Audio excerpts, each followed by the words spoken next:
নন্দের পুত্র। বসুদেবের পুত্র বললেন? বললেন না। কার পুত্র বলেন?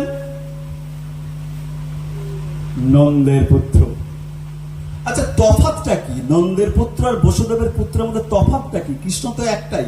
বসুদেব পুত্র আর নন্দের পুত্রের মধ্যে তফাৎটা কোথায়? পার্থক্যটা কি? মহাপ্রভু কেন বলে গেলেন নন্দতনুজ কিঙ্কর? নন্দের পুত্রের যেন আমি কিঙ্কর হই, তার যেন আমি দাস হই, তার যেন আমি সেবক হই। কেন বললেন নন্দতনুজ কিঙ্কর? কৃষ্ণ তো বসুদেবের পুত্র, তাই না? দেবকীর পুত্র, তাহলে নন্দতনুজ বললেন কেন? বললেন কৃষ্ণ বসুদেবের পুত্র ঠিকই, কিন্তু বসুদেব ঐশ্বর্যের মার্গের, ওই বসুদেব কৃষ্ণ হচ্ছে ঐশ্বর্য মার্গের কৃষ্ণ,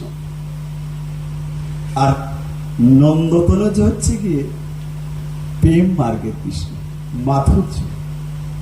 তাহলে ঐশ্বর্যর মাধুর্য তফাৎ। ঐশ্বর্য কি? ওখানে কৃষ্ণ কি দেখাচ্ছেন? রাজা। যখন বসুদেবের কাছে গেছে, উগ্রসেনকে তো রাজ সিংহাসনে বসিয়ে দিলেন, তার পরবর্তীতে কৃষ্ণকেই তো রাজ সিংহাসনে বসতে হলো, তাই না? কিন্তু কৃষ্ণ যে রাজ সিংহাসনে বসেছিলেন, কোন সময় ওই রাজ সিংহাসনের কথা চিন্তাও করেনি, সব সময় গোপী ভাবে বিভবিত। কৃষ্ণ সিংহাসনে বসে আছেন বটে, সব সময় সেই গোপী ভাব ওনার মধ্যে রয়েছে।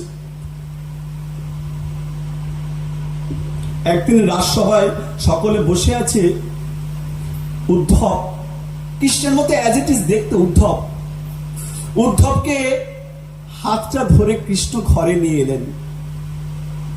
ঘরে নিয়ে এসে কৃষ্ণ উদ্ধবের হাত দুটো জড়িয়ে ধরে হাউ হাউ করে কাঁদছে। আর উদ্ধব বলছেন, প্রভু আপনি কাঁদছেন কেন, কি হলো? বলছে, উদ্ধব আমি বড় কষ্টে আছি। বলছেন, আপনি রাজা, রাজ সিংহাসনে বসে আছেন, আপনি ভগবানের কষ্ট, আপনার কষ্ট? বলছে, হ্যাঁ, আমার পিতামাতা আমি যেদিন ছেড়ে চলে এসেছি, সেই দিন থেকে আমার মা আজ পর্যন্ত নিজে রন্ধন করে কিছু খায়নি গো। মা কেঁদেই চলেছেন, কেঁদেই চলেছেন।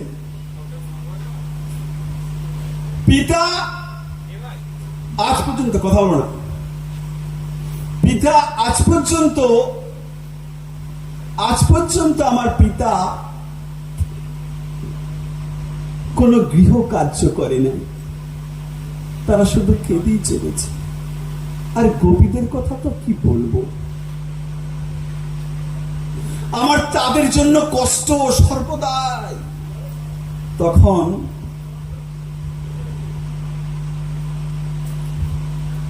উদ্ধব বলছেন, প্রভু আরে এইখান থেকে তো এইটুকু, চলুন গিয়ে দেখে আসি, চলুন একবার গিয়ে দেখে আসি।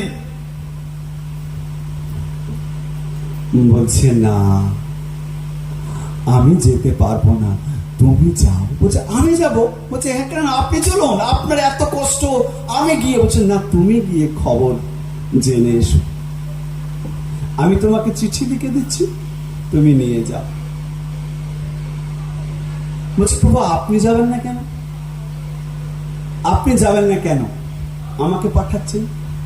বলছে, আমি যদি যাই তাহলে কি হবে জানো? বলছে, কি হবে? বলছে, আমি তো আজকে ওই নাটকটা রয়েছে আমাদের, আমি তো কংসকে বধ করেছি। কংসের পাঁচ যে ভ্রাতা, 5 ভ্রাতাকে আমি বধ করেছি। বধ করে উগ্রসেনকে সিংহাসনে বসিয়েছিলাম, পরবর্তীতে আমি এসেছি সিংহাসনে। কিন্তু কংসের যে দুটো স্ত্রী ছিলেন।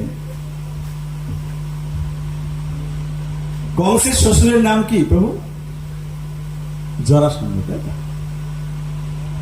জরাসন্ধ। জরাসন্ধ হচ্ছে কি কংসের শ্বশুর। বলছি আমি যে তার জামাইকে যে বধ করেছি, সেই জরাসন্ধ প্রতিশোধ নেবার জন্য বারবার আমাকে আক্রমণ করার চেষ্টা করছে। এখন আমি যদি ব্রজে যাই তাহলে কি ভাববে? ব্রজবাসীরা আমার খুব প্রিয়, আমার খুব আপন। তারা তাদের উপর নৃশংস অত্যাচার শুরু করবে, যেটা কংস করেছিল। আমি যদি ওখানে পৌঁছে যাই, ওদের উপর অত্যাচার শুরু হয়ে যাবে। সেই জন্য প্রভু আপনি যান, উদ্ধবকে পাঠালেন। তাহলে নন্দনন্দন কৃষ্ণ দেখুন, এক পিতাকে পেয়েছে, বসুদেবকে পেয়েছে, কিন্তু নন্দরাজার কথা কিন্তু ভুলতে পারেনি। কারণ কি? আমাদের গৌরীয় ভজনটা হচ্ছে কি এইটা, গৌরের ভজন হচ্ছে কি এইটা, যেটা বৃন্দাবনে যে ভজন, মাধুর্য মার্গের যে ভজন, রাগ মার্গের যে ভজন, সেই ভজনই হচ্ছে কি। ওই জন্যে উনি নন্দতনুজ কিঙ্কর বলেছেন, তাই না? নন্দরাজার জুতোটাকে মাথায় করে নিয়ে আসছে কৃষ্ণ। তাহলে ভগবান ভক্তের জুতোকে মাথায় করে নিয়ে আসছে নন্দতনুজ কিঙ্কর। ওই জন্য বলছে ওই নন্দতনুজ কিঙ্করম, বলছে আমি জানো ওই নন্দতনুজ কিঙ্কর। ন ধনম ন জনম ন সুন্দরম জগদীশ কবিতা কাময়ে মম জন্মে জন্মে ঈশ্বরে ভবতাদ ভক্তি অহৈত কি ওই নন্দতনুজ কিঙ্কর। আমি জানো ওই নন্দতনুজ কিঙ্কর হতে পারে। দেখুন, এইটাই হচ্ছে গিয়ে আমাদের ভজন। আমাদের ঘরে আজকে তার বিশেষ তিথি। সেই নন্দরাজার পুত্র, নন্দরাজার ছেলে হয়েছে আনন্দে আর ধরে না। রাখাল রাজার ছেলে হয়েছে আনন্দে আর ধরে না। সেই নন্দরাজার পুত্রের জন্মদিন,